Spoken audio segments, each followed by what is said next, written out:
بەڕێزان سڵاوتان لەبێ لە چوارچەوەی پرۆگرامی بە کوردی من محەممەد جەباری خۆشحاڵم جارێکی تر بە ئەوەی بەڕێزەکەمەوە. ئاین جا لەوەی کە بریتە لە کۆمەڵێک سرود کە پەیوەندی نێوان خوا و خەڵک یاخود خوا مرۆڤەکان ڕێک دەخا و خۆش دەخا، هاوکات ئاین لە چوارچێوەی خۆیدا هەڵگیری کۆمەڵێک فەلسفەی جاجایە. لەوانە دەستەبەرکردنی بەختەوەری بۆ مرۆڤ، هەروەها چەسپاندنی دادگەری بە تایبەتی دادگەری کۆمەڵایەتی و هێنانی ئازادی و هەروەها ژیانێکی دابینکردنی ژیانێکی شەرەفمەندانە و کەرەمەندانە بۆ مرۆڤ. دیارە ئەم چەمکە گەردونیانەش بەبێ سەقامگیری ئاشتی کۆمەڵایەتی ئەستەمە بێتە کایەوە، چونکە ئاشتی کۆمەڵایەتی بناغی لێگەیشتن و ئارامی و خۆشببختی بۆ مرۆڤ. بەڵام بەداخەوە زۆر جار یاخود هەندێک جار مرۆڤەکان بە تایبەتیە ئایندار و هەروەها ئەوانی کە ئاینداریش نین، ئەم چەمکی ئاشتی کۆمەڵایەتیە ئەخەنە بەر مەترسی. دیارە بە هۆکاری جیاجیا ئەم پرۆسەی دێتە کایەوە. ئەمەش تەنانەت هەر مەترسی نییە بۆ سەر ئاشتی کۆمەڵاتی، بەڵکو مەترسیە بۆ سەر خودی پەیامی گرنگی ئاینەکەش.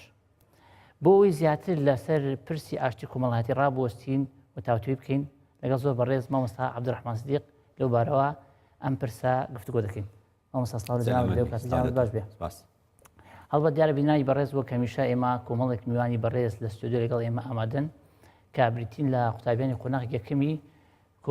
بەشی ڕاگەیاندنی کۆلێژی ئەدەبیاتی زانکۆ سەلاحەدین. ئێمە لێرەوە بەخێراتنیانەکەین بەخێربێن سەر چاو، خۆشحاڵی ماوەدەبوونتان زۆر سوپاسان دەکەین. دیارە گەڕێمولەتان، بەڵام دوای تاوتوێکردنی تەوری سەرەکی پرۆگرامەکە. مامۆستا دووبارە سڵاو لە جەنابت بێ. ئێمە دێنە سەر باسێکی زۆر گرنگ کە ئەویش پەیوەستە بە ئاین و ئاشتی کۆمەڵایەتیەوە. دیارە ئاین خۆی لە خودیدا هاتووە بۆ ئەوەی کەوا بەختەوەری و ئاشتی بەرپا بکات، بەڵام هەندێک جار بەهۆی تێنەگەیشتی مرۆڤەکان لە ئاین یاخود بە هەڵە تێگەیشتن لە ئاین بەمەستێک ئەم ئاشتی کۆمەڵایەتی کۆتە بەر مەترسیەوە. ئێمە چۆن وا بکەین ئەم ئاین لە ململانی مرۆڤەکان دەرکەین بیکەین بە پرۆسەیەک بۆ سەقامگیری ئاشتی کۆمەڵایەتی لە کۆمەڵگادا. بە ناوی خۆی بەخشندەی میهرەبان، ئاشتی کۆمەڵایەتی زاراوەیەکە، دەستەواژەیەکە، گوتەزایەکە بۆ پەیوەندی نێوان دوو چەمکی ئاشتی و کۆمەڵگە. کەواتە ئەم کۆمەڵگەی مرۆڤایەتیە لە هەر شوێنێکە و لە نێو هەر سنوورێکدا دەژین، پێویستیان بە بەرقەرارکردنی ئاشتی کۆمەڵایەتی هەیە. بەدەر لەو ئاشتیکە پێی دەگوترێ ئاشتی سیاسی و پەیوەستە بە بوارە سیاسەکە، بەس ئاشتی کۆمەڵایەتی پەیوەستە بە کۆمەڵێک بەهای نێو کۆمەڵگە خۆی. یەکێک لە بەهاکان ئاینە. ئەمڕۆ مەسئلەی ئاین خۆی لەژێر پرسیارە، بەهۆی ئەو گفتار و ڕەفتارەی بەشێکی زۆری موسڵمانی خراپ ئەیکا، ئاین خۆی کەوتۆتە ئاینی ئیسلام. ئاینی ئیسلام خۆی کەوتۆتە ژێر پرسیارەوە. یعنی خەریکە بڵێن ئەو شوێنانەی ئاینی تێدا نییە و ئاین تای بەرقەرار نییە، خەریکە بڵێن بەختەوەرترە. ئەمە چ مانایەکە؟ ئایا کۆمەڵگەیەک هەیە ئاینی تێدا نەبێ؟ هەموو کۆمەڵگەیەک ئاینی تێدایە، بەڵام جیاوازی لە تێگەیشتندا هەیە. یعنی بەمانایەکی تر بڵێ ئێستا کۆی دەوڵەتە ئیسلامیەکان 57 بەپێی ئەوەی کە ئەمارە هەیە. ئەم 57 هەمووی وەک یەک ناژی، هەندێکی خۆشگوزەرانەژێ، هەنێکیشی زۆر دواکەوتووە، هەنێکیشی هەر لە شەڕ و شۆڕایە و یەکترە کوژن. کەواتە ئەمە چیە لەم حاڵەتە کاتێک کە تایتەڵە گەورەکە هەر ئاینە و ئاینەکەش هەر ئیسلامە، بەڵام هەڵسوکەوتی مرۆڤەکان جیاهەیە. کەواتە ئەو قسەیە کە دەڵێن کامیانە شکل بە ویدی کە دەدا؟ ئاین شکل بە کۆمەڵگە دەدا یان کۆمەڵگە شکل بە ئاین دەدا؟ ئاین شکل و فۆرم بە کۆمەڵگە دەدا لە ڕووی واتاییەوە. ئاین پێی دەڵێت چاگووە لەگەڵ دایک و باوکە، لەگەڵ کەس و کارە، لەگەڵ دەرودراوسەیە، لەگەڵ هاوکارەکاندا لە ئیش و کاردا. ئیدی هەموو مانە جوانەکانی دەم پاک بە دەست پاک بە داوێن پاک بە هەموو ئەمانە درۆمەکە، ئەمانە هەمووی کۆمەڵەش ڕێنماییەوە ئەیدا. بەڵام ئەوە دوجار کۆمەڵگەیە شکل بە ئاین دەدا لە پراکتیزەکردندا. بۆ ئەگوترێ فلانە دەوڵەت یا فلانە کۆمەڵگە زۆر درۆزدن، فلانە کۆمەڵگا زۆر بێوەعدن. ئەم قسەی لەکوێ هاتووە؟ خۆ ئەوانش هەر موسڵمانن. ئەو کۆمەڵگەیە ئەو چەمکەی خراپ بەکارهێناوە. کەواتە بۆ ئەوەی لە ڕووی ئاینەوە، لە ڕووی ئاینیەوە ئاشتی کۆمەڵایەتی بەرقەرار بێ، پێویستیمان بە 3-4 خاڵ هەیە. یەکەم زۆر گرنگە بزانین ئەم جیهانە هەر هەمووی لەو ڕۆژەی مرۆڤی تێدا دروست بووە، ئەو ڕۆژەی کۆتایی بەژیان دێت لەسەر ڕووی ئەم ئەرزەیەک ئاین هەیە بەس. خدا لە قورئاندا ناوی ئەک ئاینی بردووە کە ناوی ئیسلامە. ئەم فۆرمانەی کە ئێستا خەڵکەڵێ ئەوە مەسیحیە و ئەوە یەهودیە و ئەوە موسڵمانە، ئەمە قسەیەکە کراوە، وانە. خدا لە قورئاندا وشەی ئەدیانی قەت بەکار نهێناوە. خوا قەت نافەرمێ ئاینەکان، هەرە فەرمێ ئاین، ئەڵێ دین، ناڵێ ئەدیان. باشە نوح بڕۆ قورئان بخوێنەوە دینی نوح چییە؟ وإني من المسلمين هذا مسلمان ديني نوح إسلام إبراهيم شيا وأسلمت لله رب العالمين سليمان شيا وأتوني مسلمين أوانيك دواي موسى كون هر مسلمان أوانيك دواي عيسى كوتون وانيا بالروانجي قرآن وحتى أجيت آخر فورمي هر إسلام أو إسلامي نوح كيتر بربو چند هزار سال لمو بيش جودي وتادية أخوار وشاندر وأم منطقانا لو رجوع هر إسلام هي بس چییە؟ ئەم ئاینە وەکو قوتابخانە چۆن پۆلیەکی سەرەتاییت هەیە هەتاگەیتە 12 لە 12 فڵانە کەس قوتابخانەی تەواو کرد و دەرچوو ئەم 12 پۆل لە 12 فۆرمی ئاینە لە پۆلی یەکیشە هەر لە قوتابخانەیە لە 2 تۆزێ زیاتر پێگا لە 3 شتێکی ترێ خەنە سەر لە 4 شتێتر تاگاتە 12 ئامادەی بە شتێکی ترەوە دەرەچێت باش نییە؟ کەواتە ئاینش بەو فۆرمە دێ فۆرمە سەرەتاکانی لەگەڵ ئەو بارودۆخەیە ئەژیەکە چەند هزار ساڵ لەمەوە بەربووە فۆرمەکان یەک لە دوای یەک زیادەکە کەواتە زۆر گرنگە بزانین ئەو دینەی کە خوددا دەفەرمێ ئین الدین عند الله الئیسلام یعنی نە هەر ئەوەی کە ئێمە زانیومانە ئەوە ئیسلامی محەممەدیە ئەوەی عیساش هێناوێتی ئیسلامی عیسایە ئەوەی موساش هێناوێتی ئیسلامی موسایە ئەوەی نوح هێناوێتی ئیسلامی نوح ئەمانە هەموو یەک دینە لە دوجاردا شت دێتە سەری و پێشەکەویت و تەتەوڕەکات و لەگەڵ پێشکەوتنی مرۆڤایەتی هاتووە ئەگەر زانیمان ئێمە یەک تایتڵ کۆمانەکاتەوە ئەم هەموو شەڕە نابێ ئێستا ئەم هەموو شەڕە بۆ ئێمە دروست نابێ ئەو باسێکی دوور و درێژە دەکرێت ئەڵلقەیە قسە لەسەرەوە بکەین چۆن ئاین تایتڵی گەورەی هەر ئیسلامە ئێستا ئیسلام کورد کراوەتەوە ئیسلام کورد کراوەتەوە ئێمە مسلمانین ئەی ئەو خەڵکە ئەو مەسیحیە ئەم دەستەواژەی قورئان وا ناڵێ قورئان وا ناڵێ ئەمە دەستەواژەکانن بە پێشکەوتنی ئاین بە یەک ناو وانە بەڵام بە پۆلەکانی ئەکرێتەوە لە پۆلی یەکەوە تا 12 لە یەک قوتابخانەبی بەو شێوازە بێ قوتابخانەکە یەک ناوی هەبێ بەڵام تۆ پۆلەکانت ئەگۆڕێ پۆل بە پۆل دەی سەرەکەویت جا لەبەرەوە مرۆڤایەتی کە شەڕ لەگەڵ یەکاکە چونەتە تایتڵە بچووکەکە ئەوروپا بۆچی ئێستا ئیسراحەتی کردووە چۆتە سەر تایتڵە گەورەکە چۆتە سەر تایتڵە گەورەکە ئیتر گرنگ نییە تۆ پرۆتستانتی یا کاسۆلیکی یا ئەرتۆدۆکسی جیهانی ئیسلامی بۆ ماڵی وێران بۆ خۆشیان ماڵی خۆیان وێران کردووە تایتڵە گەورەکە نەماوە تایتڵە بچووکەکانە تۆ چیت سنی ئەی تۆ شیعە ئەی لەناو سنەیە تۆ شافعی ئەی تۆ چیت ئیمامی ئەوتر چیە سۆفی ئەی ئەوە چیە سەلەفی کام جۆر سەلەفی جیهادی ئەی تۆ سەلەفی علمی ئەی تۆ ئەمە هەمووی تایتڵی بچووک بچووکە کە خوددا فەرمی وەلا تەنابەزوا بالئەلقاب ئەم ناو ناتۆرە نەچێت لە خۆتان ناوە باوکی پێغەمبەران چی پێگوتن هو سەماکم المسلمین من قبل یەک ناوی لە ئێمەنەوە هەموومان ناومان مسلمان ئیدی پابەندین پابەندین کەمە زۆرە ئەوە بابەتێکی ترە ئەوە بابەتێکی ترە ئەم خەڵە زۆر گرنگە ئاماژەی پێ بکەین دوو بۆ ئەوەی ئاشتی کۆمەڵایەتی بەرقەرار بێ پێویستە بزانین ئەو تاوان و ئەو کارانەی کە بەرامبەر بە یەکتر ئەنجامی ئەدەین بەهۆی ئاینەوە نییە من قەرزم لەلای توێ وەکو مرۆڤێک لە ئەنجامە تۆ لەسەر ئاینێکی تری من لەسەر ئاینێکی ترم وەختێ من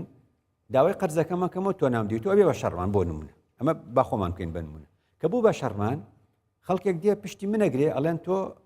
لەگەڵ فڵانە کەس شەرتە با تۆ مەسیحی بم مسلمان با من مەسیحی بم تۆ مسلمان بە مستەلاحی ئێستا ئەو کاتە هەر کەسی دێت بەرگری لە هاو ئاینەکەی خۆیەکە شەڕەکەمان لەسەر ئاین نەبووە شەڕەکەمان لەسەر بۆیە لە ژیانی پێغەمبەر لە سەرەتایی ئەخر ئەم مجتەمەعانەی ئەم کۆمەڵگەی ئێمە زۆر دواکەوتووە ئێمە لە سەرەتایی خوێنمان پێغەمبەر درودی خوای لەسەر کەسێک لە کەسێک قەرزی کردووە لە سەرەتایی خوێنمان فڵانە کەس دێتەوە داوای قەرزەکەی کاتەوە کە داوای قەرزەکە تۆزێ بەتوندی داوای قەرزەکەیەتەوە هاوڕەکانی پێغەمبەر هەڵسن لێ ڕاستە بنەوە چۆن بە پێغەمبەر واڵێتوانە وانە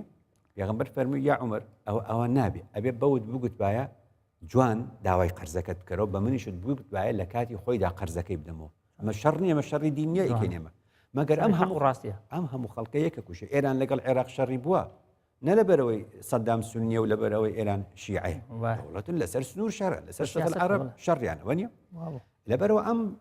ئیشکالێتەی ئێستا دروست بووە هەر یەکێک شەڕ لەگەڵ شوێنێکی ترە ئەکا لەسەر پارە لەسەر بەرژەوەندی لەسەر زۆر شتی بچووک هەمووی خەنە ئاین اینجا دواکەوتوترینی کۆمەڵگەکانیش ئەوانە شەڕی ئاینیان پێ بکرێت سەریان پێوە نییە هەر بڵێ شەڕی ئاینە و عەشرەت هاوارە ئیتر هەموو دێن بەدەم تۆ خەڵکەکەش ئامادەیان هەیە سەرکردەی ئەم وڵاتانەی دنیا ئەزانن خەڵک بەدین هەڵە خەڵەتێنڕێ بەس تایتڵێ ئەو شتە فرۆشی شتەکانت ناڕواق کەس نایکڕێ حەدیثێکی لەسەر بڵێ هەموو دنیای کڕێ ئەتەوێ بفڵانە کەس بشکێنیتەوە یەک ئاەتی لەسەر بڵێ کەس شتەکانی ناکرێت جارێ قورآن لێ بدە لە دوکانەکەت وانە مەبەستم ئەوە بوو زۆر گرنگە بزانین ململانیەکانی نێو کۆمەڵگە لەسەر ئاین نییە ململانیەکانی نێو کۆمەڵگە لەسەر ئاین نییە ئەو زۆر جابێت دەرو درۆسێ مەگەر کوردی خۆمان چەند شەڕیانە لەگەڵ یەکە لەسەر ئاوی بەردەرگاوم شتە بچووکان شەڕەکەن ئەوە چونکە هەردوولایەن کورد و موسڵمان خەڵک شتێکی ترەڵێ بەس ئەگەر ئەو ماڵەکە کورد بێویتر عەرەب بێ ئیوان نییە هەر ئەوە پەیوەندی بە هیچ علاقەی بە کورد و عەرەب نییە علاقەی بە سونە و شیعە نییە ئەوە نییە ئەو مەسیحی ئەو مسلمان مجتەمەعی ئێمە یەکسەر پرسیاوە چی بوو شەڕ بوو ئەڵێ چێ شەڕێکە لە مسلمانێک و مەسیحیەت بابە ئەوە قەرزی نەداوەتەوە ئەوە پارەی ئەوی خواردووە ئەوە مخالەفەی کردووە ئەگەر لێ یعنی دزدیەک ئەکرێ تایتڵەکانی زۆر خراپە تایتڵەکان ئەنووسێ عەرەبێک لە هەولێر دزی کرد خۆی ئینسانێک دزی کردووی تر کوردیش بە هەر بۆچی ڕەگەزەکەی دیارەکەی تو شەڕمان بۆ دروستەکەی ئەمانە هەمووی ئیشکالیەتن ئەم تایتڵە بچووکانە مجتەمەعی ئێمەی کوشتووە خەڵی سێم دەبێت دەرچین لە مێژوو دەرچین لە مێژوو ولا فەرمووی تیلکە ئومەة قد خلت لها ما كسبت ولكم ما كسبتم ولا تسألون عما كانوا يعملون ئەو ئومەتێک بوو چوو ئێوەش ئومەتێکی جیاوازن ئێوە پرسیارتان لێ ناکرێت دەربارەی ئەو کارانی ئەوان کردویانە ئەی باشە ئێستا شەڕی شیعە و سونە لەسەر چییە لەسەر 1300 ساڵ لەمەوبەر پشوە ئەزانی بەپێی ئامارەکان دەرکەوتووە ساڵی 2016 عێراق 6 مانگ پشووی هەبوو 6 مانگی ڕێک پشووی هەبوو ئەوەندە بۆنەی ئاینی تایە سونە ئەڵێەوە بۆنەی منە ئەوڵێ بۆنەی منە ئێستا لەسەر هەژدەی دڵحیجە شەڕیانە شیعە و سونە لە پەرلەمانی عێراق ئەڵێ هەژدەی دڵحیجە ئەکاتە ئەو ڕۆژەی پێغەمبەر فەرموویەتی ئیمامی عەلی بێ بە خەلیفە ئەبوو بەکر لێی بردووە سونەکان ئەڵێن وانە شیعەکان ئەڵێن وایە بزانە یعنی چی ئێستا لە 1438 تا قساکەین ئەوان لەسەر ساڵی هەژدە شەڕیانە 1438 کەم هەژدە بکە یعنی 1420 ساڵ لەمە و پێش باسەکەن شەڕ لەسەر 1420 ساڵ لەمە بەرە کاکە ئێمە 100 ساڵ ناژین بۆ شەڕی 1000 ساڵەکە ئەو نەوەیشیش گوناحێکی نییە هیچ ئاگای لە مۆزوعانیە بوو نەبوو خلافە بۆچێ بوو فڵان بوو بنەقم چییە ئێستا من تەمەنی خۆم ئەوەندێ و من ئەوەندە ئەژیب کەواتە ئەم بابەتە ئاینیانە ماڵی خەڵکی وێران کردووە فتوای لەسەردان اینجا ئەوی تر شەڕەکە ئەوی مەرجعێکی تر فتوادە وەکو لە بابەتی فتوای سیاسی باسمان کرد تۆ بۆچی ئەو بۆنێت قبوڵ ئێوانە هەمووی هەیە خاڵی چوارم ئەوەی ئێمە لە ڕاستیدا ئێمە نوێنەر و نەوەی ڕاستەقینەی پێشینان نین وانە یعنی ئەگەر ئەم بابەتە باسکەی بۆچی کورد عاقڵە لە مەسەلە ئاینەکە کورد عاقڵترە لە نەتنەوەکانی تر لە مەسەلەی ئاینەکەیە ئەوان ئەڵێن ئێمە سونە و شیعەین کورد دەڵێ من کوردم ئەوە باشە ئەوە کارێکی چاکی ئێمێ بۆچی ئەڵێن عێراق پێکاتوە لە سونە و شیعە و کورد بیان گوتای لە عەرەب و کورد ئاسانە بۆ ئەوانش بۆ خۆیان یەکیان نەگرتەوە ئاسانتر بوو بەس کورد بۆچی ئەو تایتڵە بچووکە بۆ خۆی ناهێنێ لەبەرەوەی ئەگە کورد بڵێ من سونەم یعنی کورد دەبێتە تەرەفی معاویە و نازانم چێ فڵانی شیعە بێتە تەرەفی عەلی و فڵان کاکە من چوزانم ئێستا بەڕەسمی من نەزام ناوم عەبدوڕەحمان سدیق کەریم عەبدوڕەحمان پیرۆتە ئەم پێنجەم بە فەرمی هەیە بە مستەمسەکە نازانم پێشی پیرۆت نازانم ئیتر ئێمە چین ینی لە چۆ بووین چۆن بووین بۆ نمونە من نازانم ینی من بۆچی باجی شەڕی معاویە بدەم من بۆچی شەڕی باجی عەلی و تەڵحە و فڵان و فڵان دەم من بۆچی باجی شەڕی ئەرتۆدۆکس و کاتۆلیک بم حەقم چێ بۆ شتانەوە من نازانم من کوڕی ئەم کچی ئەم سەمانە و کوڕی ئەم زەمانین ئێمە لەبەرەوە هەڵەیە بە زۆر خۆمان بکەین بە نەوەی کەسانی ڕابردوو ینی ئێمە نەوەی کەسانی ڕابردوو نین هەتا لە هەڵەکانیشیانە هەتا لە چاکەکانیشیانە بەرەبەر ئەوە چاکەی نەتەوە هەتا گە سەلاحەدینی ئەیوبی باشی کردبێکی بۆ من نانووسرێ هیچ منە بێ کاری خۆم بکەم خراپیشی کردبێ هەر بۆ من نییە مشکلم نییە من نوێنەری ئەو نیم من کوڕی ئەویش نیم ئەبێ فێر بین لە تاریخ دەرچین کەواتە ئەوروپا بۆ پێشکەوت لە مێژوو دەرچوو ئێمە بۆ دواکەوتوین بۆ ئاشتی کۆمەڵایەتی لە وڵاتانە نییە لەبەرەوەی تێکەڵ بە مێژووی ڕابردوو دەبنەوە جا ئێمەی کورد گرنگە نەچینە ململانی نێوان سونە و شیعە نەچینە ململانی نێوان شەڕی ئاینەکان ئەو ئاشتی کۆمەڵایەتی هەمانە لە ڕووی ئاینیەوە پەرەی پێ بەڵێ دەستخۆش بە مامۆستا دێنە سەرچەمێکی تر ئەوش مەسەلەی خواناسیە لە مەسەلەی مرۆ ینی بەخشینی ئاشتی بە مرۆڤایەتی ئێمە دایمەن ئەڵێن ئێمە خوا پەرستی بەڵام خوا ناناسی قسەیەکی ئەڵێ لە کەسێ بترسە کە لە خوا ناترسێ لە کەسێ مەترسە کە لە خوا هاترسێ بەڵام ئێمە ئێستا هەمیشە خواپەرستیمان تۆغ بۆتەوە بەڵام خواناسیمان کاڵ بۆتەوە ئێمە چی بکەین وا بکەین خواناسیەکەمان وا بەهێز بێت کە بتوانین ئاشتیمان پێ ببەخشێت خواناسین کەس نێزانی خوا بناسی ئەگە خوا خۆی نەناسی وایە پێمان بێگومان یەکێ لەو خاڵانەی کە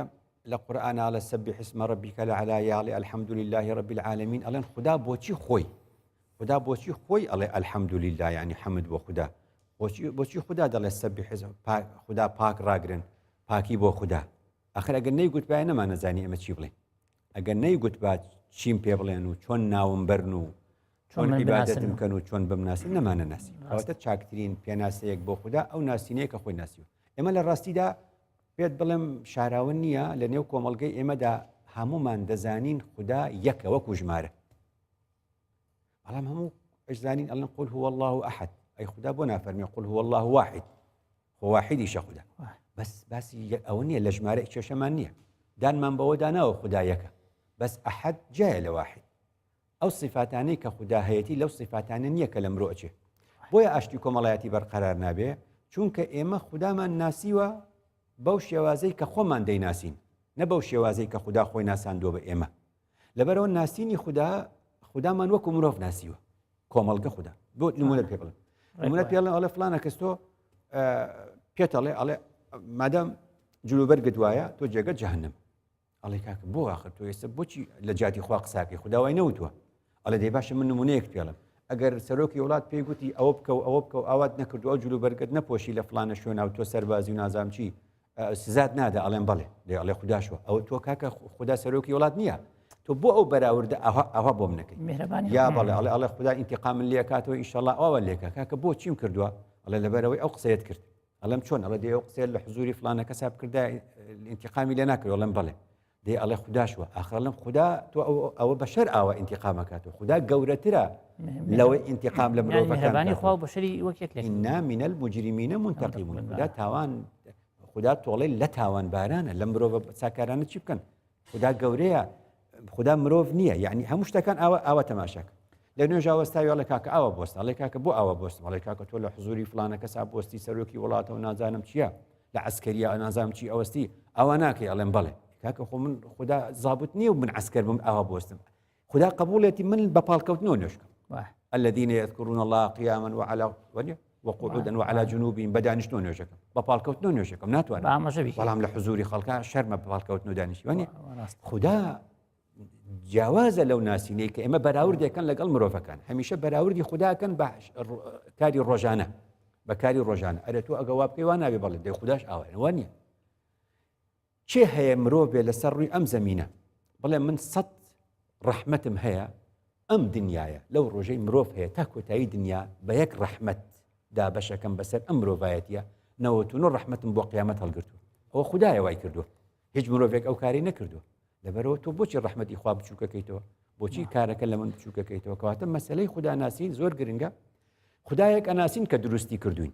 لە مێشکمانە خوددایەک ترمان دروست کردووە بە صیفاتێکی تر خوددایەکی ترمان دروست کردووە بە صیفاتێکی تر ئەکوژێ ئەبڕێ داعش چییە خودای داعش خودای من و تۆ نییە بەدەم ئەڵێ لا إله إلا الله بەس ئەو خودای من و تۆ نییە خودایەک ئەبڕێ دەسە بڕێ خەڵکە بە خودایەکە ئەوەی ئەوانەی ناسن ئەڵێ ئەمری پێکردون ژنی خەڵک بەرین بیکەین بە ژنی خۆمان ئەو خودایەکە داعشەی ناسێ ئەو خودایەکە لە نێو کتێبە فقهەکانمانە باسی دەکەن پێمان دەڵێ بڕۆن تۆڵە لە خەڵک بن و بدەن بەسەر وڵاتانی دیکەدا پیاوەکانیان بکوژن ژنەکانیان بکەن بە سەبایە مناڵەکانیان بێنن سەری بڕن ئەوەش مەگەر بەناوی خوددا ناکرێت کەواتە ئەوی جۆرێکە لە موسڵمان خوددا بە جۆرێکی ترە ناسێ خوددا ناسین بەوەی کە خوددا خۆی ناساندووە زۆر گرنگە جیاواز لەوەی کە کەلتوری بیابان و نەتەوەی سەردەست و خەڵکی دڵڕق و خەڵکی پڕ دڵ لە قەسوەت خوددایان بە ئێمە ناساندووە خوددایەک درڕندا ئەتکوژێت باتە دۆزەق لی بترسە خۆشەویستی نەماوە کەواتە خواناسین بەم شێوازی کە خوددا خۆی ناساندووە ئاشتی کۆمەڵایەتی بەرقەرارەکە مەگەر تۆ تەماشای نێو کۆمەڵگەیەکی زۆر پێش شەڕەکان لەسەر ئەوێ ئەوڵێ هەموو کەس خۆی کورە بە نوێنەری خوددا واشە فەرمێ کەس نوێنەری خوددا نیە لەستە عەلەیهیم بیموسەیتر بە پێغەمبەرە فەرمێ لەستە عەلەیهیم بیوەکیل تۆ وەکیلی خوددا نی وەگەر خوددا بە صیفاتەکانی خۆی بناسی وەکو لە قورئانە باسی کردو جا دەرەچێت لەوەی کە ئەم کتێبانە بۆمانیان نووسیوەوە نەتەوەیەک حەزی لە ئێمە نییە خودای وا وێ ناکردو بەس ئەوانی خۆشەوێت دژ بە ئێمەیە عەرەب باسی خودایەکە کە هی ئەوانە هەر ئەو خودای ئیشی بە کۆیلەکردنی ئێمە بووە بە مەفهومی عەرەبی بە مەفهومی فارسی بە مەفهومی تورکی ئاوای ئیتر لە بیریان چۆتە خوددا ڕەب العالەمینە خوددا ڕەب العالەمینە ئەو پێغەمبەرە درودی خوای لەسەر هات ئەو پێغەمبەرە هی ئەم ئومەتە نییە ئەو پێغەمبەرە لەو ڕۆژەی هاتووە حتا دنیا کۆتایی پێدێ هی هەر شەشکی شوەرەکەیە هی هەموویەتی قل یا پێغەمبەر خوددا چی ئەفەرمێ بۆ پێغەمبەر قل بڵێ یا ئەیها الناس ئەی هەموو مرۆڤایەتی ئینی ڕەسوول الله ئیلەیکم جەمیعا پێغەمبەریان وا بچوو کردوێتەوە ئێستا بەس بۆ مەکە و مەدینێ هەر پێغەمبەر هی مەکە و مەدینە هی خۆمانەوە بۆ خەڵکی ترسە وای. ئەمە ئاشتی کۆمەڵایەتی تێکەدا بێگومان ئاشتی کۆمەڵایەتی تێکەدا بۆیە کابرای عەرەب هەمیشە عەرەبی جەزیرە ئەڵێم عەرەبی ئێرە ناڵێم عەرەبی جەزیرە شتە نووسێت لەوێەوە خۆیەکە بە بەنوێنەری خۆ حوت هەشت کەس کۆ بنەوە نامیلکێ دەرەکەن ژن نابێت سیارە لێ بخڕێ وای. ئەدێ ئەمە ئاشتی کۆمەڵایەتی تێک نادا بۆ یعنی چی یعنی پێم بڵێ لە ڕووی عەقڵەوە یعنی چی ژن ناتوانێت سیارە لێ بخڕێ نابێ بۆ نابێ لەبەرچی نابێ نازانم. ئێوە عەقڵی بیابانە بەڵێ. ئەوە دواکەوتوی بیابانە پێ خۆشە کچەکانی لەگەڵ بەنگلادیشیەک و لەگەڵ فلیپینیەک و لەگەڵ هەر خزمەکارێکی ترا ڕاگرێ و بینێرێ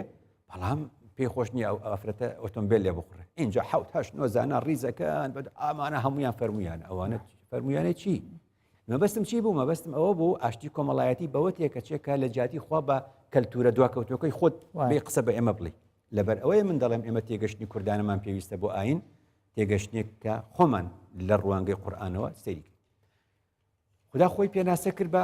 والله واسع علیم ئەو دوو ناوانە زۆر گرنگن واسع بە مانای فراوان ینی خدا صفەتی ئەوەیە کە واسع وسعەت و فراوانی وسعەت و فراوانی ماڵێکی فراوان خەڵکێکی زۆرەگرێ شارێکی فراوان خەڵکێکی زۆرەگرێ کە خدا واسعە مانای وایە ڕەحمەتی خدا هەموو کەسەگری خدا چۆنی فەرمووی وەڕەحمەتی من وسعت كل شيء نەکەم 7 ملیار ئەمە نا كل شيء دار و بەرد و ڕۆک و هەرچی هەیە هەموو لەژێر ڕەحمەتی خدایە دەژێ وەڕەحمەتی وسعت كل شيء ئەم خدایە واسعە ذو مەغفرەیە لە هەمان کاتە ئەم گوناهانەی خەڵک دا ئەپۆشێ و ستریانەکە ئەم خدایە واسعە حەکیمیشە لە هەمان کاتدا بۆیە دەستەواژەی واسع و ڕەحمەت هەمیشە بەیەکەوە دێ علم و ڕەحمەت هەر کەسێک بە ناوی دینەوە هەر علمێکی بە ئێمەدا و گوتی ئەمە علمی شەرعیە و ئاوا ئەڵێ سێرەکەین چی گوت ئاوا ئەڵێ ئەو ئاوا ئەڵەیە چییە ژیانمان ناخۆشەکە ئەمان خاتە سەغڵەتیەوە ڕەحمەتی تیا نییە و قەسوەتی تایە ئەوە دین نییە خدا فەرمووی چی دەربارەی مەلائیکە عەفوەن دەربارەی سوورەتی کەهف کە زۆربەی خەڵک پێی ئاشنایە و دەیخوێنێتەوە موسا و عەبدە ساڵیحەکە فوجدا عەبدا من عیبادینا وانە خواناسێکیان خواپەرستێکیان دۆزیەوە لەو خواپەرستانەی کە خوددا دەپەرست عەبدا من عیبادینا ئاتەیناه ڕەحمەتە من عندنا لە پێشا چیمان پێبەخشیوە بۆ عەبدە ساڵیحە بەزەیی و ڕەحمەت وعلمناه من لدنا علما ئەنجا دەڵێ علممان فێر کردووە ئەبێ پێشی ئەوەی علم هەبێ ڕەحمەت هەبێ بۆیە کە علم هەبوو داعش هەموو شتەکانی لە فقی ئیسلامی دەرهێناوە هەمن بە تەحەداوە ئەڵێم هەموو جار لە نێو کتێبەکانی فقی ئیسلامی کارەکانی داعش بوونی هەیە ناڵێم لە قورئان لە نێو کتێبەکانی فقی ئیسلامی عەرەبی توراسی ئیسلامی عەرەبی هەمووی قسە ئەو قسانە هەمووی هەیە دەری هێناوە ئەم علمە کە داعش ئەیهێنێ چییە علمە بە پێی فقه بەڵام ڕەحمەتی بەزەیتیانی عالەمە ئەوە لێتی مەلای کورد عارفی کورد شێخی کورد بۆ ئەم شتانی نەکردووە ڕەحمەتی پێشخستووە زانیوێتی نابێ وابێ زانیوێتی نابێ خەڵک بکوژرێ زانیوێتی نابێ فتوای لەو جۆرە بدا ماڵی خەڵک وێرانکە ئەوە هەر ئەو بابەتەوە بووە بۆیە خوا لە قورئانە فەرمێ ڕەبەنا لەسەر زمانی مەلائیکە ڕەبەنا وەسعتە كل شيء يعني وسعەتی خوا ڕەحمەتی خوا وەسعتە كل شيء ڕەحمەة وعلما جارێکی تر ڕەحمەت پێشی علم کەوتو جارێکی تر ڕەحمەت پێشی علم کەوتەوە کەواتە خوداناسی بەم شێوازە خدایەکمان پێ ئەناسێنێ واسعە ڕەحیمە ڕەحمانە ئەگەر منتەقیمە و ئەگەر جەبارە ئەوە بۆ مجرمین ئەو بۆ تاوانباران ئەوە بۆ هیتلەر بۆ مۆسۆلۆنی بۆ سەدام خەڵکی ئێمە تاکی ئێمەی لاواز چی کردووە ینی ئەو سیفاتانەی خدا بۆ خۆی دایناوە بۆ ئینتیقام لەم هەموو زاڵمانەی بە ملیۆنەها کەس ئەکوژن ئەم هەموو داعشەی خەڵک سەرە بڕێ ئەم هەموو کەسەی 5 ملیۆن کەسی لە حربی عالەمی دووەمەوە جەنگی دووەمی جیهانیە بە کوژداوە ئەو ئینتیقامە و ئینتیقامی ئەم کوڕکچانەیە خدا لێیان بکاتەوە چیان کرد مامۆستا زۆر سوپاس دەست خۆش بێت بەڵام بەردام دەمین لەسەر پرۆگرامەکە بەڵام دوای ناوبڕێک بەڕێزان لەگەڵ ما بمێنەوە دوای ناوبڕێک و ئەگەڕێنەوە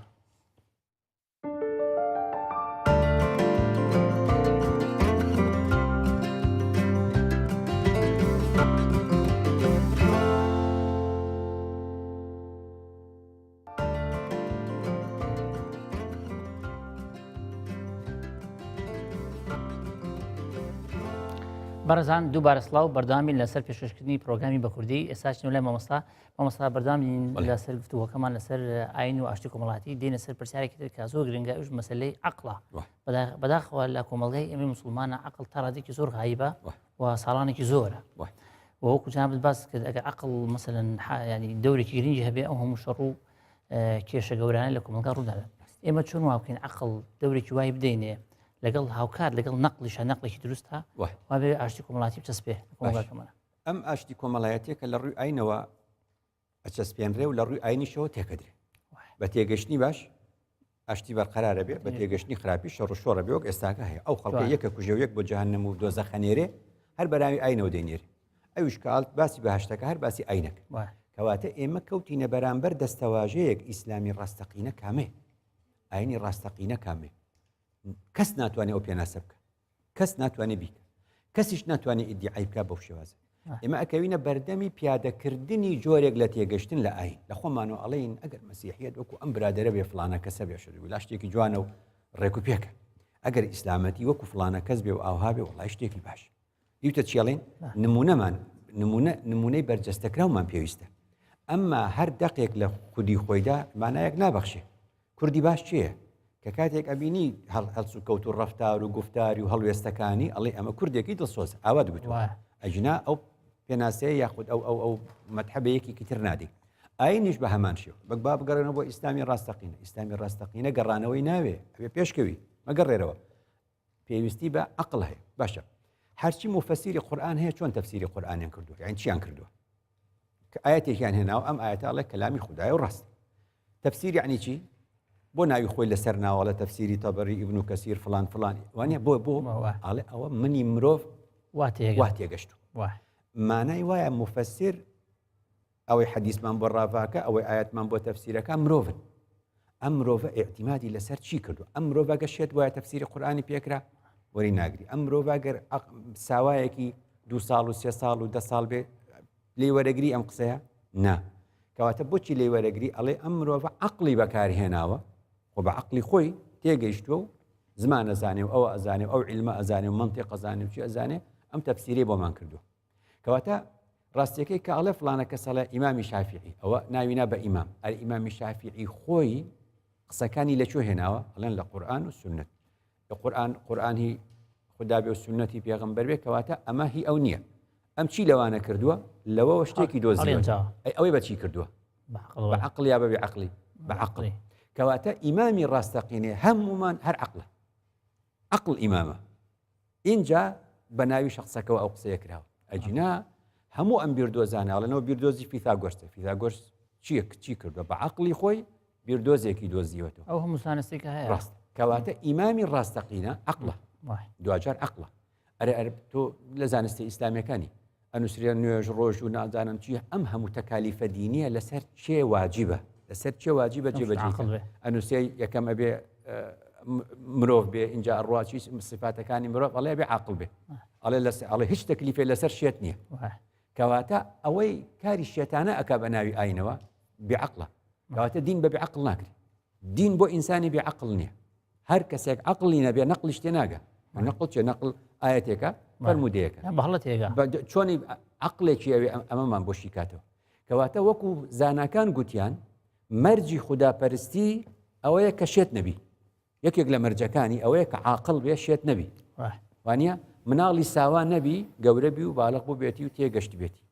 کەواتە ئێمە تەفسیرێکمان بۆ دێ لە شێتەکانەوە ئەمڕۆ تەفسیرێکمان بۆ دێ لە مناڵ و هەرزەکارەکانەوە بۆ ئێتر ئاشتی کۆمەڵایەتی بەرقەرار نێت جوانە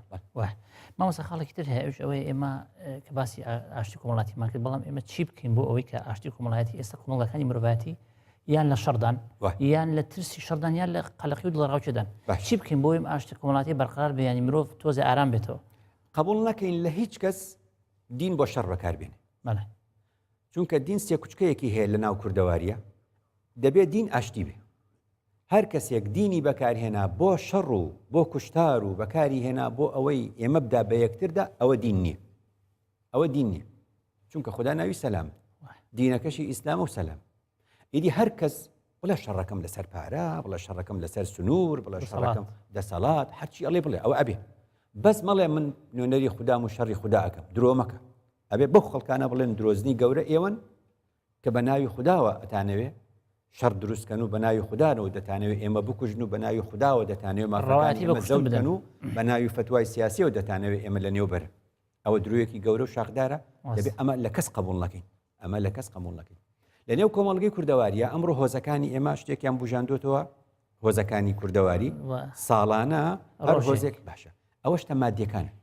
ئەوە نیوەی باشە نیوەی باشە بۆ ئەڵێن ئەوە مەشکەیەوە ئەوە دۆیەوە ئەوە نازانم چیوە ئەوە عادەتی ئەمە شتێکی کەلەپورە کەلتورە کەلەپور ئەمە ڕابردووی خۆمانە بیر شتێکی ترم لەوە ئەوێ ئەگەر ئەم کارە ئیدامەی هەیە و بەردەوامی هەیە زۆر گرنگە هۆزەکانی کوردەواری کە ساڵانە ئەم یادانە ئەکەنەوە شتێکی تریشدا بێنن بڵێن ئەو بەهایانەی کەەوە ئاشتی کۆمەڵایەتی لە نێو کووردا پاراست بوو با باسێک لەوەش بکەین لەگەڵ ئاهەنگەکان هەر نان خواردن و شتەکان و ئەوە نەبێ ئێوارە بڕۆنەوە بڵێن ئێمەی کۆمەڵگەی کوردەواری سەردەمانێک بوو درۆ لە نێو کووردا کوفر بوو درۆ لە نێو کووردا کوفر بوو هەتا نظامی بەحسیش ئەیزانی کورد بیشی کوشی درۆ ناکە خێرم هەموو درۆی ئێستا پەیدا بووە بابێنەوە ئەگەر ئێمە کوردەواری ئەبوژێنینەوە وێ ڕایکە لە پوری نان خواردنمان و شێوازی ئیشکردنمان و ڕەشماڵمان چۆن بووە ئەوە باشە کۆ باس لە ڕازگۆیی بکەین ئەو ڕازگۆیی کە کوردی پێناسراوە جارێکی تر بهێنەوە بۆی ئاشتی کۆمەڵایەتی بەرقرار بێت باسی بێبەڵێنی بێنینەوە من ناڵێ لە نێو کوردان نەبوو بێبەڵێنی وانە بۆچی هەیە ئەم ئەم هەموو بێبەڵێنیە چییە ئەم هەموو بەڵێن شکاندنانە چییە کەواتە دەبێت ئەوە جارێکی تر لە نێو ئەم کە لە کوردەواری جارێکی تر ئەوانە هەمووی بێنینەوە ئەبێ ئەوە بێنینەوە ئافرەت ئەمڕۆ لە نێو کۆمەڵگەی کوردەواریدا یعنی چی بۆ ئافرەت خۆی سووتێنێ ئافرەت لە کەلتوری ڕابردووماندا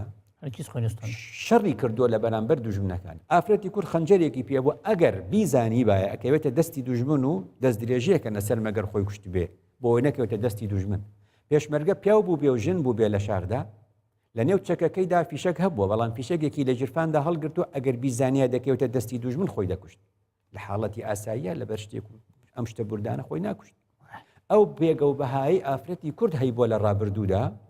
ئەو هەموو ئازایەتی کە ئەو هەی بۆ ئێستا نایبینیتەوە ئێستا لە بەرامبەر ئەم کێشە بچووکانی دڵداری و نازانم شتی زۆر ساکار و شوکردن و تەڵاقوارە و نەزانی ئەمە ئافرەتی کورد نەبوو ئاها نەبوو ئەبێ ئەمە ئاشتی کۆمەڵایەتی ئاها بەرقەرارە بوو لەسەر شتی بچوو خەڵک شەڕ ناکە شەڕی نەدەکرد جاران پەیوەندین کۆمەڵایەتی نێوان خەڵک ئەوەندە خۆش و چاک بووە لە ڕابردوودا بەو شێوازەی کە خەڵک دەرگای بۆ یەکتر کراوە بووە خەڵک دڵپیس نەبووە لە یەکتر خەڵک ڕەوشتی بەرز بووە ئەمانە هەمووی کەلتوری کوردەواری بووە ژن لە ماڵی خۆی پێشوازی لە دەرو دراوسی خۆی خیانەت نەبووە ئەبێ ئەم کەلتورە ئاشتی کۆمەڵایەتی بەرقەرار کرد بۆ ئەڵێم بزانە ئەمەی ئێستا کە ئاشتی کۆمەڵایەتیمان لە بەردەمی هەڕەشەیە لە پایچی خەڵک بێ بەڵێنە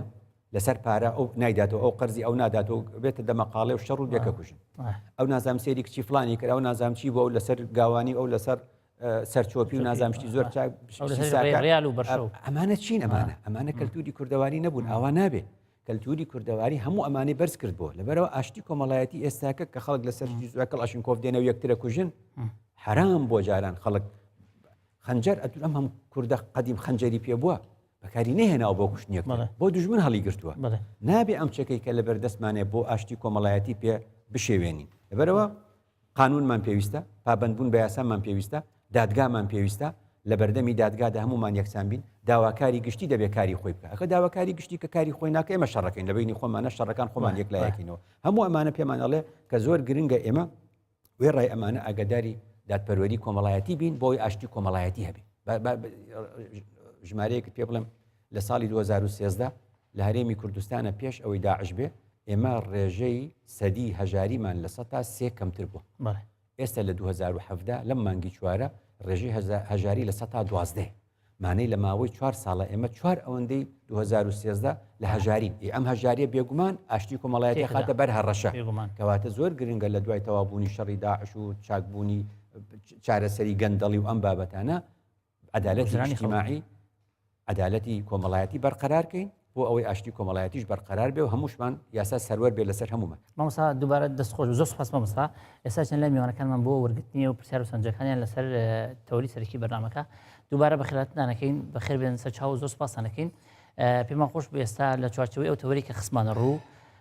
چێ یان چ بەڕێزێک پرسیارێکی یاخو سەرنجێکی پێمان خۆشە گوێبیستی بووین تاوەکو تاتوی بکەن لەگەڵ بەڕێز مامۆستا عەبدوڕەحماندا زۆر سوپاس مامۆستا دەستخۆشیێل دەکەم من باش زانی پرسیارا خوب ئاخنەگا سادق قوباتی کو ناسراب کاریگەی دەست پێ بکەم کو دەبێژێت دچما وڵاتێکی کوبونا دچما کۆمەڵگەیەکی کو بوونا خودێل وێرە هەبێت ئەبماناوێ ئەو جێ یاسا و قانون وێرە هەبێت و بوونا خودێل وێرە هەی ئەم دێ چیکەین مامۆستا کو امنه چین و فکر کمالگه آشتی و تبایت دا کار بینی مامۆستا پرسیارم هەیە ئێمە چی بکەین تاوکو بە شێوەیەکی ئەقلانی ئاینداری بکەین نۆک بە شێوەیەکی عاتیفانە بەڵێ دەست خۆش بێ بەڵێ فەرموو دەستان خۆش بێ مامۆستا هوکارچیە لە کۆمەلگاکەمان تا ڕادەی خوداناسی بە هەڵەتی گەشتون بەڵێ بەڵێ دەست خۆش بێ بەڵێ فەرموو ئایا ئاین کاریگەریە بووە لەسەر ئاشتی کۆمەلگا کوردیدا بەڵێ مامۆستا یەکێک لە بەڕێزەکان پرسیاری کرد ئێمە چینە کۆمەلگایەک کە خودای لێبێ واتە خوددا قانونی تیابێ یاسای تیابێ ئێمە لە کۆمەلگایان ئێستا خوددا ینی وەک وتمان خوداناسی نییە خوداپەرستی هەیە کەسێک هەست بە ڕقابەتی خوا ناکە بەڕاستی ئەگەر تەنیا وەکو سروتێکی پەرستی خوا وەکو باسمان کرد لە بەرنامەکە ئەوە کە خوددا ناوی ئەڕەقیبە چاودێرە بە سەرمانەوە ئەوە بۆ دەستەبژێرە یعنی لە هەموو کۆمەڵگەیەکە دەستەبژێرێکەیە کەمینەیەکەیە ئەوەندەی بەسە لە ڕووی ئاینیەوە نەسیحەتی بکەین لە هەرێمی کوردستاندا بۆ نزیکەی 5 ملیۆن کەس هەموو هەفتەیەک 3000 وتاربێژ ئەڵێ خوا وای فەرموو پێغەمبەر وای فەرموو بە قسەم کەن و بە قسەشی ناکەن بێ لە کەناڵەکانی ڕاگەیان مەبەست بێ لە کەڵای ڕاگەیان ئەمە مانای چی ئەمە مانای وایە زۆرینە بە مەوعیزە و ڕێنمایی ناڕوە بڕێەوە کەمینەیەک هەر وایە پەروەردەی ماڵی باشە پەروەردە جوان کراوە ئەم جۆرە کەسانە ئەتوانن کەسانێک بن زیان بە خەڵک نەگەێنن حەزەکەی تا ئێوارە پێناسی مسلمان بکە دوجار پێناسی مسلمان کامێ المسلم من سلم الناس من يدي ولساني خەڵک ئەمین بێ لە دەست و زمانی کەسێک ئەو مسلمانە کەواتە دەرکەوت مسلمان کەسێکە پێش ئەوەی سوودی بۆ خەڵکە بێ زیان بە خەڵک ناگەیەنێ زیان بە خەڵک ناگەێنێ باسی زانای کوردمان کرد زۆر جار زانایانی کورد پێناسی باشیان کردو بۆ وەڵامی ئەو پرسیارە ئێمە زانایەکمان هەیە وەکو ئیبن الئەثیر ئیبن الئەثیر کە کاتە جەزیرەی بۆتان خەڵکی جەزیرەی بۆتانە ئەڵێ حفظ الدینی حفظ قانون السیاسة يعني دین لەو شوێنەدا پارێزراوە کە قانون هەبێ لەو وڵاتەدا کەواتە لێرەوەیە گوتومانە هەمیشە خوددا بوونەوەری لەسەر شێوازێکی چۆنە لە ڕێکخراو دروست کردووە هەموو گەردوون بەپێی ڕێسا و یاسایەک دەڕۆن بەڕێوە لە هەر شوێنێکدا یاسا هەبوو خوداپەرستی جوانە لە هەر شوێنێکدا یاسا نەبوو ئەبێتە جەنگەڵستان ئەبێتە دڕندا بەهێزەکان لاوازەکان دەخۆن سەرنجام ئاین لەو شوێنەدا بوونی نییە چونکە ئاین ئاشتیە ئاین جوانیە لە هەمان کاتدا ئاین ئەوینە ئەرێ ئاشتی و ئەوین و جوانی لە بێ یاساییدا دەکرێت ناکرێت کەواتە ئەو پرسیارە ڕاستە ئێمە خۆ ناکرێت ئێستا هەمومان بارکەین بۆ ئەو شوێنەی کە یاسایی تێدایە ئێرە چۆڵکەین ئەبێ ئێرە یاسا سەروەر بێت یارە ئێمەش لەم شوێنەی خۆماندا دەبێت یاسا سەروەرکەین ئەو ئەتوانێت ئاینیشمان بۆ جوان کرد جوانە ئەوەسا ئێمە باسی خاڵێکمان کرد لە تۆرەکی خۆمانە ئێمە چی بکەین یەکێک لە بەڕێزەکان پرسیاری کرد کە ئێمە بە شێوەیەکی عەقڵانە ئاینداری بکەین نەک بە شێوەیەکی سۆزانە وەکو چۆن نەبینین ئێستا بەداخەوە ئەو قۆزراوەتەوە ئەبێ بڕوانین لە هەندێک قسە و باس هەیە یعنی نەترسین ئەساسی ئەوەی کە ینی ئایندار ئەبێ کەسێک بێ نەترسێ کەسێک کە ئەوێ بە خەڵک ئاینی خوددا بە خەڵک بناسیێنێ بەو شێوازە ئەکەوێتە بەرلۆمەی خەڵک يعني مەگەر پێغەمبەران نەکەوتونەتە بەرلۆمەی خەڵک درودی خۆیان لەسەر خوددا دەفەرمێ الذين يبلغون رسالات الله ويخشونه ولا يخشون أحدا إلا الله خشيت ببو خدا به معنی وایە ولا يخافون في الله لومة لائم لەلۆمەی خەڵک نەترسی من پێ دەڵێم هەرچی کتێبی فقی هەیە ئەڵێ مناڵی ساوا و تا ئەگاتە بلوغ و پازدە و ئەوانە هیچ تەکلیفی لەسەر نییە ئێکەواتە قسەشی لێوەرناگیرێ ئەڵێ شێتیش تەکلیفی لەسەر نییە کەواتە ئەوش قسەی لێوەرناگیرێ وانە عکسی ئەمە چییە ئەم دووە بۆ هەتا ئەو دقەی ئەبنە خاوەنی عقل کەواتە دینەکە لەسەر ئەساسەکەی عقلە زاناکانیشی عقلە کەواتە ئەتوانی بڵێ عقل ئیمامی ئێمەیە عقل ئیمامی ئێمەیە بۆ تێگەشتن لە نەقل بەتابەت دینی ئاینی ئیسلام کەوا بێ ئێمە دەبێت لە دوو زەستەواژە نەترسین کاتێک گەڵێن کاکە ئەوە حەدیسی زەعیفە و ئەوە تاریخە و ئەوە مێژۆ و هەڵەی تێدایە با بچین بۆ لای قورئان خەڵکانێک پێیا بۆ ئەڵێوانە قورئانین وەکو بڵێ ئەگە بچی وەلای قورئان ئیتیهام بێ لەم سەردەمە ئەمە تێگەیشتنی بیابانی عەرەبیە ئەوێ ئەزانێت لە قورئان ناتوانێت کەس پێڵمان لێ بکات چونکە قورئان ئاەتەکانی دیارە و سوورەتەکانی دیارە و حرفی دەستکاری نەکراوە کەس ناتوانێت هەڵمان خەڵاتێنێ بەڵام بە ناوی حەدیسی هاوردە و بە ناوی حەدیسی هەڵبەسترا و بە ناوی قسەی ئەبوو فڵان و کێ ئەتوانن هەڵمان خەڵاتێن هەڵیشان خەڵەتان دوین لەبەرەوە تۆمەتێک بۆ خەڵک دروست دەکەن وەڵڵا ئەوانە بەس بڕوایان بە قورئان هەیە کاکە قورئان کەلامی خودایە قورئان پارێزرا خدا لە قورئان ئەفەرمێ لەو کان من عندی غەیری اللهی لەوجدوا فیه اختلافا کەثیرا غەیری قورئان هەموو قسەیەک هەڵێتی ئەەکەوێ کەواتە ئەمە ئەبێ نەترسی عقلانیەتی شەروە فڵانە کەس عقلانیە مادام عقلانیە علمانیە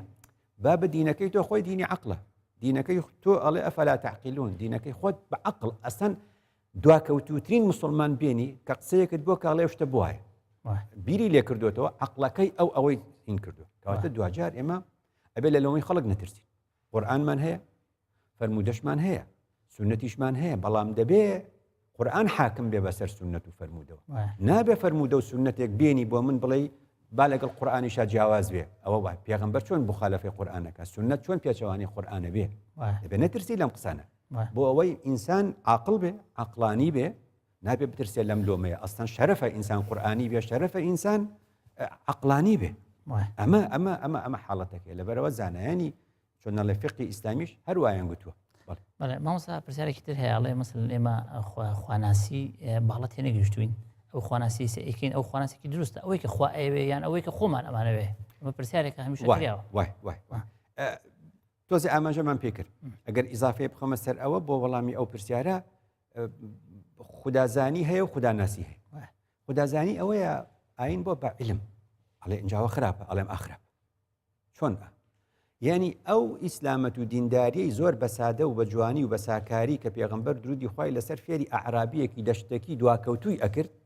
ئەیگوت یا ڕەسوڵڵاه ئەو ئیمانم بە خوددا هێنا و خۆم ناسی و چم چاکە ئەەکەم و نوێژی خۆمەکەم و زەررم بۆ کەس نابێ ئەیگوت ئەفلەحە ئین سەدەق سەرکەوتووە ناجحە ئەگەر ڕاستکە ئەوە بکە ئەوەندە ئێستا هاتن وەکو فیزیا و کیمیا ئەمە علومی فلانە و ئەمە علمی فلانە و ئەمە تەجویدە و ئەمە نەحوە و ئەمە سەرفە و ئەمە فلانە وایان لێ کرد و اینجا چی ماجستێرێکشی لێ وەرەگری ئاسانە ئەچی دکتۆرایەکشی لێ وەرەگری ئیتر ئەبی بە دکتۆر فلان دکتۆرا لە شریعەت با بە شریعەت ئەزانی چی شریعەت بەحرە یعنی قورئان و سنت ئەگەر یەکێک لەم دنیاە هەبوو بێ دکتۆرای هەبێ لە شریعەت محەممەد المستەفای عەلەیهی سەلاتو وەسەلام فقط بەس پێغەمبەر دکتۆرای هەیە لە شریعەت نابێ بڵێ دکتۆرا لە شریعەت بڵێ دکتۆرا لە بەحسێکی بچکۆلە بەم ناو نیشانە تۆ دکتۆرات نییە لە شریعەت ماجستێرت نییە لە شریعەت بۆ ئەمەتان وا لێ کرد اینجا ئەو برادرە مافی هەیە قسە بکە ئەو برادرە مافی هەیە قسە بکە لە کاتێکە ئاین بۆ هەمووانە ئاین بۆ هەمومان ئەگە یەکێک بڵێ ئاین بۆ تاکەڵێن نە ئاین بۆ تاک نیە بۆ هەمومانە کە دەڵێ ئاین بۆ هەمومانە ئەڵێ نهی هەمومان نهی زانای ئاینیە خەڵک شێت بوو بەدەستی ئەم قسانەوە بە قسەی چێ بکە مامۆستا پرسیارێکی تر هەیە ئەو بەڕێزە کردوێتی ئەڵێ ئایا ئاین کاریگەری هەیە لەسەر سەقامگیری ئاشتی کۆمەڵایەتی دیارە ئێمە باسمان کرد هەیە وەڵامەکە جەناب ئیزافێکی بۆ بکەی بڵێ ئیزافە ئەوەیە ئەبێ باسی ئاین نەکەین وەکو خۆی باسی تێگەشتنی ئاینی بکەین باسی تێگەشتنی ناوەڵڵا ئەگەر ئاین بەو تێگەشتنی لە نێو کتێبە فقیەکانە هەیە و لە بیابانەوە بۆمان هاتووە نەوەڵڵا ماڵی خەڵکی هەمووی وێران کردو هەرچی هەیە ئەوەی کردو مرۆڤەکە خۆی چۆن مرۆڤەکە ئەوەی بۆ هێناوی کاکە وەکو نمونم بۆ تێنایە وەکو نمونم بۆ تێنایە ئێستا ئەم کوڕکچانە لێرە دانیشتونە ئەمانە بەرە کۆمەڵگەیەکی تر ئەمانە ئێستاش لای ڕاستی مووسڵ هێشتا بەدەستی داعشەوە سەتا سیماوە دەبا ئەوە بچن بۆ لای داعش دانیشت داعش کتێبی هەیە کتێبی فقی هەیە وانە هەرچی بێ ڕیشە ئەوە جارێ هەمووی جەڵ دەکات ئێستاکە هەرچیش نەک حیجاب بەماناکە ئەبێ نیقابش بکە بە چاویان دیار هەنێکەڵە چاویش نابێت دیار وەڵڵی کتێبی فقی ئەزانی چی تایە ئەڵێ بێ یەک چاوی دیار بە دوو چاو ئیزافێ زۆرە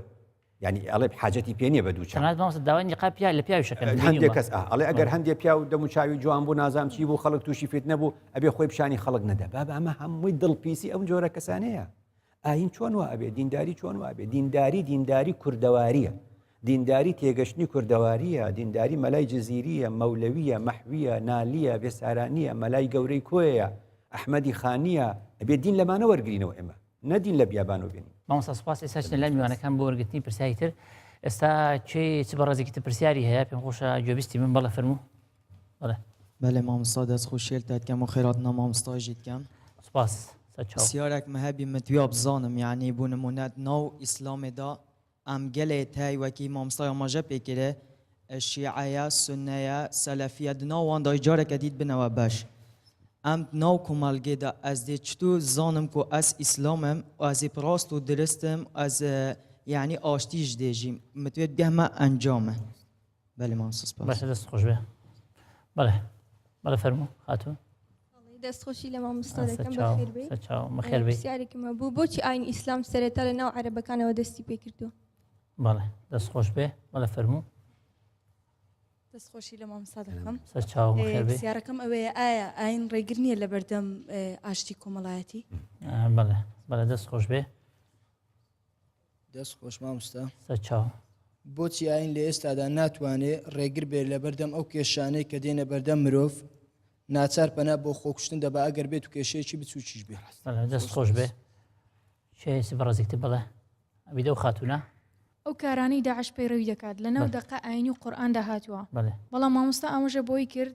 کە ڕەحمەت لەم کارانەدا نییە کە داعش ئەنجامیان دەدا باشە بۆچی لە ناو دەقە ئاینەکان داهاتەوە کە ڕەحمەتی تیانە بەڵێ بەڵێ دەست خۆش بێ زۆر جوانە بەڵێ کام بەڕێزی بەڵێ فەرموو ئاین بۆتە ڕێگر لە بەردەم ئازادی ئافرەت لە کۆمەلگادا ئاین تا چەند ئازادی بە ئافرەت داوە لە کۆمەلگادا بەڵێ بەڵێ دەست خۆش بێ بەڵێ فەرموو بەڵێ دەست خوش مامۆستا بەڵێ دەست خۆش ئایا بێ هەژاری یاخود بێکاری و دەستبەتاڵیە گەنجان هەتا چەند کاریگەری هەیە لەسەر ئاشتیا کومەڵایەتی بەڵێ بەڵێ دەست خۆش بێ بەڵێ فەرموو دەستخۆشی لە مامۆستا دەکەم پرسیارەکەم هەبوو باسی ناسینی خودای کرد مامۆستا باشترین ڕێگای خود بابرین گشتگیرترین ڕێگا بۆ ئەوی بگەینە ناسینی خوددا چونکە ئەگەر بێت و تەنها لە ڕووی عەقلیەوە پێم وایە تاکەچی فەلسەفی وشکی ڕەنگە لێ دەربچێ بۆی تاکەچی هاوسەنجی لێ دەربچێ ئایا لە ڕووی ڕوحی و عەقلی و عاتفی لە هەموو ڕۆکانە بگەینە ناسینی خوددا و تاکێکی هاوسەنگ دەربچێ کە بەرهەمەکەی ئاشتی کۆمەڵایەتی بێ دەست خۆش بێ دەست خۆش بێ پێویستە میدیاکان چی بکەن یان ئەرچیان چیە لە بەرپاکردنی ئاشتی کۆمەڵایەتی بەڵێ بەڵێ دەست خۆش بێ بەڵێ زۆرێک پێناسی ئاین وا دەکەن کە بریتە لە بەردەستەکردنی مرۆڤ بۆ دەقە ئاینەکان تا چەند گونجا و پێویست پەسەند دەکە ئەو دەقە ئەو پێناسی وەرگیرێت کە بڵێ فلان با بڵین فلان کەس فلان کاری خراپ دەکاتن ئەو ئاینەکەی وا دەکاتن یان فلان کاری چاک دەکاتن ئەو ئاینەکەی وا دەکاتن ئەو پێناسەیە گونجاوە بۆ ئاین بەڵێ بەڵێ دەست خۆش بێ بەڵێ بۆچی زیانهایانی ئاینی دێنە سەر شاشەی تیڤەکان مناقەشەی دین دەکەن لەگەڵ یەکتر و یەکتر تاوانبار دەکەن زۆر زە بۆ ناوی حەدیث و قورئانی پیرۆزەوە یەکتر تاوانبار دەکەن ئایا ئەمە بەختەوەری نییە بۆ خۆیان چۆن ڕێگای بەختەوەری بە خەڵک نیشان دەدەن باشە دەست خۆش بێ ئایا زانایانی ئاینی لە ئێستادا چەند هەوڵیاندا کە ئاشتی و سەلامەتی کۆمەڵایەتی نێو کۆمەلگادا بەڵێ بەڵێ دەست خۆش بێ هۆکارچیە زۆربەی وتاربێژەکان کەمتر لە پێویست باسی ڕەحمەتی خوددا دەکەن لە کاتێکدا خوددا خۆی لە زۆر شوێندا باسی ڕەحمەتی خۆیمان بۆ دەکات بەڵێ بەڵێ دەست خۆش بێ ئایا داعش تا چەند توانیوێتی بەناوی دینەوە ئاشتی کۆمەڵایەتی تێک بدات لە کۆمەلگای کوردی و سەرجەم کۆمەلگاکان جیهاندا بەڵێ دەست خۆش بێ زۆر سپاس مامۆستا دێمە سەر پرسیارێکی تر کە ئەو بەڕێزانە کە دوێناڵین لەناو موسڵمانە شیعە و سونە هەیە و ئێمە چۆن بزانین و ڕوتی تریشێ چۆن بزانین کی ڕاستە هیچ حەقمان نییە چی ڕاستە بە کورتی ئەڵێم ئەو ناوانە کەس لە خۆی نەنێ خی گەورە فەرمی هو سەماکم المسلمینە من قبل ئەمە کە مسلمانین و تەواو ئەم مسلمانێتش تایتڵی گەورەمانە ئیدی ئەوانەی تر بەکاری مەهێن بەڵێ بڵێ مامۆستا پرسیارێکی تر هەیە ئەڵێن بۆچی ئاین ناو عەرەب دەست پێ کردو ڕەنگە نه بەباسمان کرد ئیسلام لە نوحەوە هاتوو يعني نوح لە جوودیەوە ئیتر حساب کە ئەمە هەر بازباسی ئیسلامە مامۆستا ئەوێکتر هەلوانە پرسیارێک ئەڵێ بۆچی ئاین مەسەڵەن چەند ڕێگر بووە لە تۆنتیژی و لەوانە یا ئاین چەند تاتر ڕێگر لە بەردەم مەسەڵەن ئەوەی بەختەوەری مرۆڤەکان بەڵێ ئاین ناتوانێت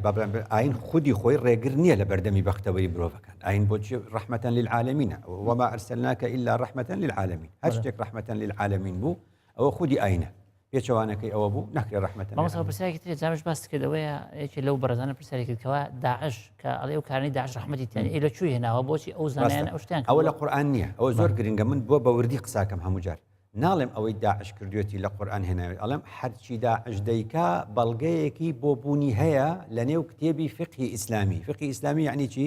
یعنی لە قورئان و لە فەرمودەیەکە پیاوێک لە پیاوەکان لە سەردەمی خۆی شتێکی داهێناوە و نووسیوێتەوە لە فقهی ئیسلامی لەبەر ئەوە شتی خراپی تەیە بۆیە هەموو زانایان و دکتۆر پرۆفیسۆر مستەفا زەڵمی بە دوو دکتۆرای شریعەت و دوو دکتۆرای یاساوە ئەڵێ فقهی ئیسلامی پڕە لە شتی وێرانە ئەوێ پاکرێت ئەو وێرانەی ئەوەیە کە داعش مامۆستاوایەکی تر پرسیارێکە ئەڵێ ئاین تا چەند ئاین ڕێگرێک لە بەردەم ئازادی ئافرەت دیارە زۆر کەسەمی قوسوت کۆمەڵگە ئەوە بۆچی وەکو گوتمان لە کۆمەڵگەی کوردەواری هیچ کێشەیەک لە بەردەمی ئافرەتانیە چونکە تێگەیشتنی زانای کورد بۆ ئاین تێگەشتێکی مرۆڤ دۆستانە بۆ جیاوازی نەکردو لە بینی پیا و ژندە بەڵام ئەو تێگەشتێکە لە وڵاتانی تردا ئەڵێن ژن نابێت دەنگ بدا نابێت هەڵبژاردن دەنگی هەبێت نابێت ئۆتۆمبیل لێ بخڕێ وانە نابێت بێتە دەر اینجا دوای ساڵانێکی تر وحیش نهاتوە دینێکی تریش نهاتوە پاش چەند ساڵێک ئەڵێن نا ئافرەت بۆ هەیە دەنگ بدا ئێستا بۆ هەیە خۆشی تەرشیح بکە ئەمە چی بوو وحی تازە هات نا ئەوە تێگەشتنی دواکەوتوەکەی ئەوان بوو تازە تێگەیشت ئەجینا کورد لەو ڕۆژەی کە یەکەم پەرلەمانی هەڵبژاردووە ئافرەت چۆتە پەرلەمان و وەزیری هەبوو. بەڵێ مامۆستا پرسیارێکی ترێ جامژ ئاماژەت پێدا کە هەژاری بێگومان هەژاری بۆ ئاشتی کۆمەڵاتی دووشی پێچوانم کرد یەکێ لەو شتانی ئێستا ئاشتی کۆمەڵایەتی لە 4 ساڵی ڕابردوودا لە کۆمەلگەی کوردەواری بۆچی تۆزێک کەوتوتە بەرهەڕەشە یەکێک لە هۆکارەکان ئاماژەم پێکرد کە ڕێژەی هەژاری لە 2013 لە 100 تا 3 کەمتر بووە ئێستا لە 100 تا 12 کەواتە داعش گەندەڵی شەڕی داعش و گەندەڵی و دابەزی نرخی نەوت هەژاری دروستەکە ئەویش کاریگەری ئەبێت لەسەر تێکدانی شیرازەی کۆمەڵگە. بەڵام مامۆستا بەڕێزێکی تر پرسیاری وەکە کە ئێمە ئەمانەی خوا بناسین بەڵام نازانین ڕێگەی خواناسی چییە؟ ڕێگەی خواناسین ئەو ڕێگەیە کە خوددا خۆی ناساندووە ئەو چۆن بێنین خۆ هەومان لە قورئان بەو شێوازە تێناگەین بۆیە من ئەڵێم ئەبێ بگەڕێینەوە بۆ چۆ لای چێ بگەڕێنەوە بۆ لای چێ بۆ لای زانایان و عارفانی کورد کە لە زۆر ئەڵقەیە باسمان لێ کردووە بچنەوە لای مەحوی بێسارانی مەولەوی خانی مەلای جزیری شێکاگ ئەحمەدی شێخ سەی ئەحمەدی خانەقا مەلافەندی هەولێر ڕەشاد موفتی بچنەوە لای هەموو ئەمانە ئاین بخوێننەوە ئاین پەروەرێکی جوان دۆستی کورد دۆستی مرۆڤ دۆستان لێ دەرچێت. بەڵێ مامۆستا پرسیارێکی تر هەیە کە پەیوەندی بە میدیا وایە لەبەرەوەیانش بەش میدیا میدیا دەوری چییە لەوەی کە ئاشتی کۆمەڵاتی بچەسپێنێ؟ میدیا وەکو دەستگاکە شتێکی بێلایەنە وەکو ئەو کەسانی کە لە پشتی مایکەکەەوە قساکەن وەکو ئێمە ئەکرەیەکێک بێ لێرە دانیشێ شەڕ بەرپا بکە ئەکرەیەکێکش لێرە دانیشێ ئاشتی بەرقەرارکە کەواتە دوجار میدیا بەو ڕۆڵی کە دەیبینێ ئەبێ ڕاستیەکان بگەێنێ بە خەڵک ئەبێ ڕاستیەکان بگەێنێ بە خەڵک بۆ ئەوەی کە لە ڕێگەی گەیاندنی ڕاستیەکانەوە کۆمەڵگە بەرەو ئاشتی و بەرەو بەرقەراربوونی سەقامگیری کۆمەڵایەتی بڕوە دەکرێت ڕەخنەش بگرێت دەکرێت داوای ئەوە لێ بکە تۆ کەسێکی مافەکانی خۆشت وە دەستبێنی بەڵام دووبارە بێ ڕێگەکە و میکانیزمەکەشت پێ بڵێ داوای مافەکانی خۆت بکە و ڕەخنە بگرە لە چوارچێوەی یاساکاندا لە چوارچێوەی ئەو یاسایانەی کە لەم وڵاتەدا پەسەند کراوە ئەوروپا چیەکە میدیای ئەوروپا داوا لە خەڵکەکە مافی خۆی بەدەستبێنێ بەڵام لە چوارچێوەی یاسا و بەهۆکارە یاسایەکان دوور لە دروستکردنی ئاژاوە لە نێو شەقامدا. بەڵام مامۆستا پرسیارێکی تر هەیە لە شەقام شو پرسیار هەیە ئەڵێن کە کاتێک مرۆڤ شتێکاڵێن ئەوە ئیشی مرۆڤە نەک ئیشی ئاین مرۆڤەکان چۆن بزانن ئەوە ئیشی ئاین نییە یعنی ئێمە ئاین ئاسمانە چۆن لە ئەرزایی بینینەوە بەرجەستا بێ لە ئینسانەکانە ئاین لە ئاسماندا کە وەحیە هێشتا کەس نایناسێ کە دێتە خوارەوە ئەوروپا نازانێت ئیسلام چییە ئەوروپا کەسێکی ئەوروپی بێنی ئێمە چۆن ناسێتەوە بەچی بە هەڵسوکەوت و ڕفتار و گفتاری ئێمە بۆیە ئەگەر مسلمانی باشیان بینی ئەڵێن ئیسلام جوانە مسلمانی خراپیان بینی ئەڵێن ئیسلام خراپە ئێمەش هەروە ئێمەش هەروە ئێمەش ئێستا جوویەک ئەبینین پیتاک کۆکاتەوە بۆ مسلمانە مەسیحیەکە بینین لەو سەری دنیاوە دێ یارمەتی دێنێ بۆ کوردستان و بۆ ئەم وڵاتانە ئەڵێن مەسیحیەکی باشە ئەڵێن زەردەشتیەکی باشە ئەڵێن سابیعەیەکی باشە وانە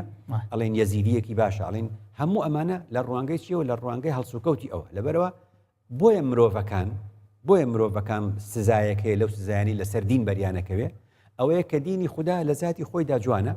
ئەوەی دین ناشرینەکە سزای ئەو ناشرینکردنەوە وەرەگرێت. بەڵێ مامۆستا پرسیارێکی تر هەیە بە خێرا چوو کاتمان نەماوە ڕاستی هاوکارن مامۆژەم پێکە ئەوش ئەوەی کە زانایان بۆ یەکدی تاوانبارەکەن لە کاتێک یەک قورئان زۆر ناشرینە زۆر یەکێکە لەو کارە ناشرینانەی کە چۆن ئەڵێ تاوانبارکردنی یەکتر ئێمە بێ زانستمان پێبێ هەر کەس لە ئێمە قسە و باسی خۆمان لەگەڵ یەکدا بە شێوازێکی زانستی بکەین بۆ ئەوەی کە قەناعەت بە یەکتر بکەین ئەگە قەناعەتشمان بە یەکتر نەکرد بە بیرۆڕای خۆمان و هەستین وەکو هەمیشە دەڵێم دەکرێ هاوڕێ بین بە هاوڕاش نەبین. مامۆستا پرسیارێکی ترەویش ئەوەیە کە مامۆسایانی ئاین تا چەند هەوڵاندا و ئاشتی کۆمەڵای بچەسپێنین دیارە ڕەنگە هەمووی وای نەکرد بێ بەدڵنیایی لەبەر ئەوەی وتمان 3000 خوتبەمان هەیە لە هەرێمی کوردستاندا لێرە و لەوێش گلەیی لەسەر 1 و 2 3 و 4 و 5 هەیە تقریبا هەمیشە بە ژمارەی پەنجەکانی یەکدەست یا دوودەست گلەیمان هەیە هەمومان و حکوومەتیش ئێمەش ئەو بەڵگەیە لەسەر ئەوەی زۆرینەی زۆری زانایانی ئاینی کوردستان لەگەڵ بەرقەرارکردنی ئاشتی کۆمەڵایەتی. مامۆستا پرسیارێکی ترەوەیە کە بوو مامۆسایانی ئاینی من ناڵم هەمووی بەڵام زۆریان باسی دۆزەق دەکەنەوە نەکەوتر باسی ڕەحمەتەکەن ئەوە یەکێک لە پرسیاری ئەوە یەکێکە لەو هۆکارانەی کە دووبارە لە شوێنێکی ترۆ پێمان گەشتووە ئیسلامی عەرەبی تێگەشتنی فۆرمی عەرەبی تێگەشتێکە کە پێی وایە مرۆڤەکان بترسێنە بۆی بچنەوە لای خوددا بەڵام تێگەشتنی کوردانە ئەڵێ مرۆڤەکان وا لێ بکە خوددایان خۆش بوێ لە ڕێگەی خۆشەویستیەوە ئەو کارە ئەنجام بڵێ مامۆستا دوایین پرسیارەکەین هەر لەم تەورە بڵین ئەو شەوەیە کە داعش تا چەند توانێتی بەناوی دینی ئیسلام و دینی ئیسلام ناشرین بکەوە یا بەناوی دینەوە توانیوێتی بۆ ناشرینکردن داعش کارێکی کردووە کەس نەیکردو پێشتر نە تالیبان نە قاعیدە پێی کراوە کەس نەیتوانێت ئەمەی داعش کردوێتی دوا فۆرمی سەقەت و خراپ و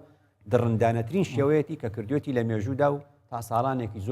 زۆریش ئیسلامی ژۆک ئاین باجەکەیدا. مامۆستا زۆر سپاس بۆ چوونەکان ماندوومان کردی هەروەها میوانانی بەڕێز زۆر سپاس بۆ ئێوەش کە لەگەڵمان ماندوو بوون زۆر سپاس بۆ چوونەکانتان بینایی بەڕێز زۆر سپاس بۆ ئێوەش کاتایرە بینەری پرۆگرامی بە کوردی بوون تا پرۆگرامی داهاتوو بەخواتان سپێرم بەختەوەر بن.